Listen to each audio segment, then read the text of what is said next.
Kenalkan, nama saya Suhendri. Lahirnya tahun 42, zaman Jepang. Pertamanya dari Jawa Barat ke sini tahun 71. Tapi sebetulnya seorang petani cuma ke sini untuk merubah bagaimana alam di Kalimantan supaya menjadi hutan.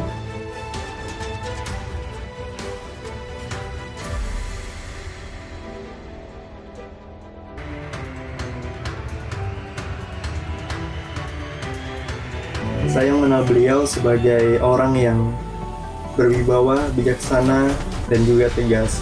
Selain itu, Pak Suhendri ini memiliki jiwa nasionalis yang begitu tinggi.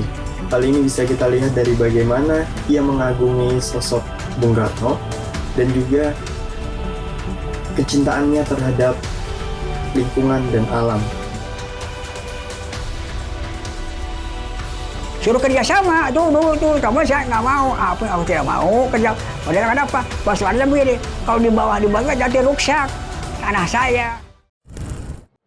Ajang apresiasi tahunan karya video terbaik tokoh desa yang dengan tulus ikhlas mendharma baktikan hidupnya untuk masyarakat, mendorong kreativitas dan kepedulian generasi muda, serta memberikan motivasi dan inspirasi bagi kemunculan tokoh-tokoh baru desa lainnya. Dalam rangka Bulan Bung Karno dan menyambut Hari Kemerdekaan Republik Indonesia, BKN Pusat PDI Perjuangan mempersembahkan Festival Pahlawan Desa 2021 memperebutkan Piala Megawati Kawal Pancasila dari Desa.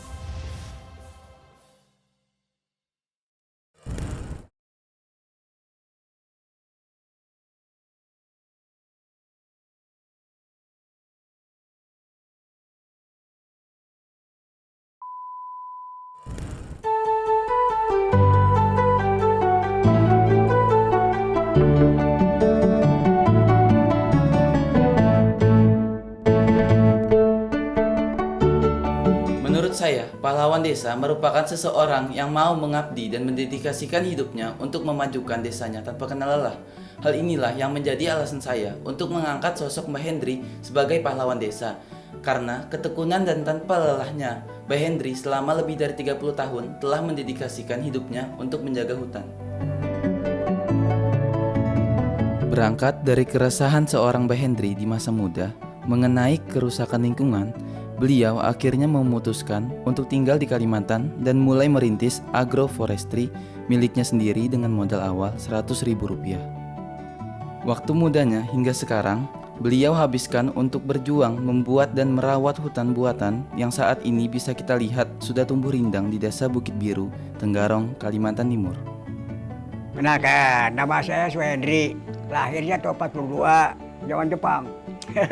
Pertamanya dari Jawa Barat ke sini tahun 71. Tapi sebetulnya seorang petani cuma ke sini untuk merubah bagaimana alam di Kalimantan supaya menjadi hutan.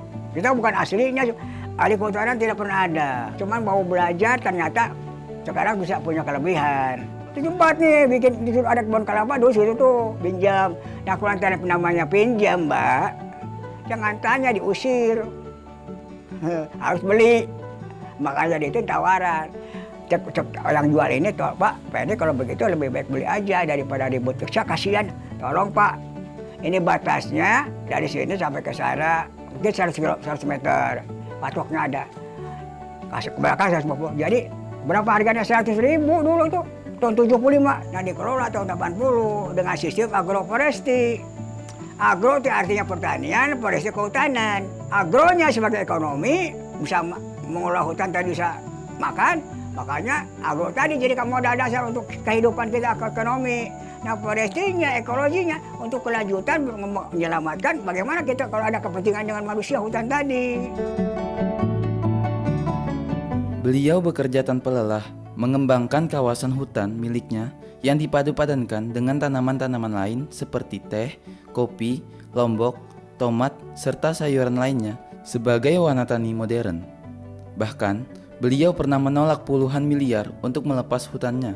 Suruh kerja sama tuh dulu tuh, tapi saya nggak mau. Apa aku tidak mau kerja. Padahal kenapa? Persoalannya begini, kalau di bawah jadi rusak tanah saya.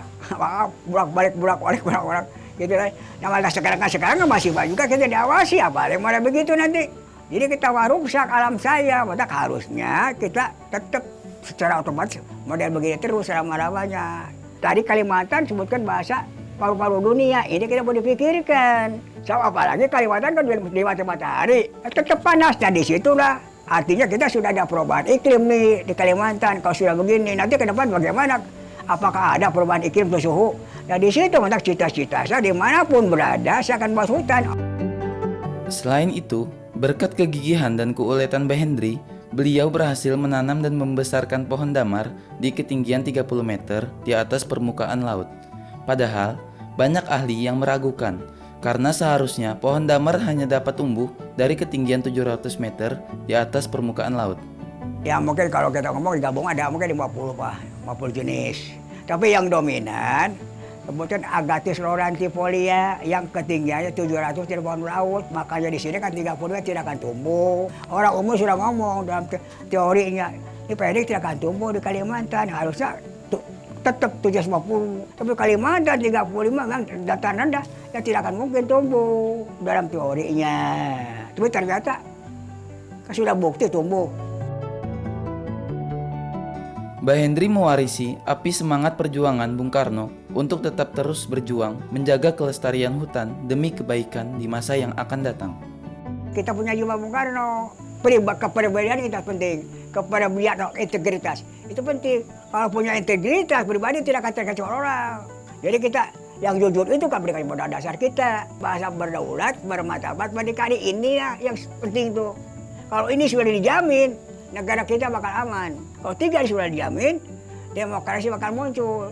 Nah ini sosok Bung Karno kita pahami, maka saya dijiwai, maka saya tidak boleh tinggalkan paham Bung Karno. Oke, negara kita dibangun oleh bangsa kita, walaupun buruh di Indonesia tetap memikirkan kesejahteraannya. Itulah tujuan Bung Karno. Bangsa pribumi Pancasila tuh. Pancasila sebagai pedoman mengarahkan tujuan bangsa kita bagaimana supaya bangsa kita menjadi sejahtera. Sejahtera tujuannya itu.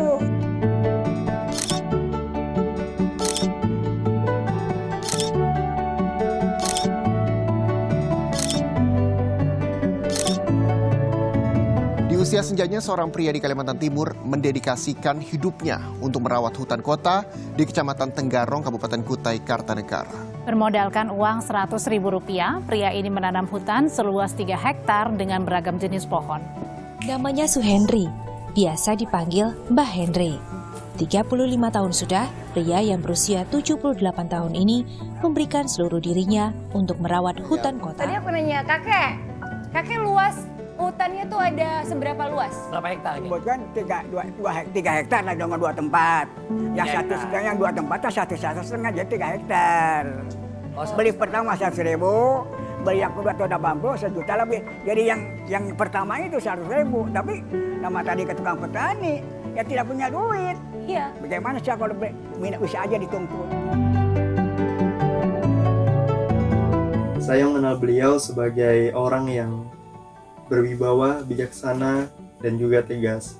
Selain itu, Pak Suhendri ini memiliki jiwa nasionalis yang begitu tinggi. Hal ini bisa kita lihat dari bagaimana ia mengagumi sosok Bung Karno dan juga kecintaannya terhadap lingkungan dan alam. Pak Suhendri ini adalah orang yang menurut saya bisa dikatakan sebagai tokoh inspiratif dan juga tokoh pahlawan, karena bagaimana perjuangannya terhadap mempertahankan alam agar tetap hijau. Dengan melalui agroforestinya, Pak Suhendri berusaha untuk tetap menjaga ekosistem alam ini, sehingga ini akan bisa menjadi pengaruh bagi kita kaum milenial dan juga pada masyarakat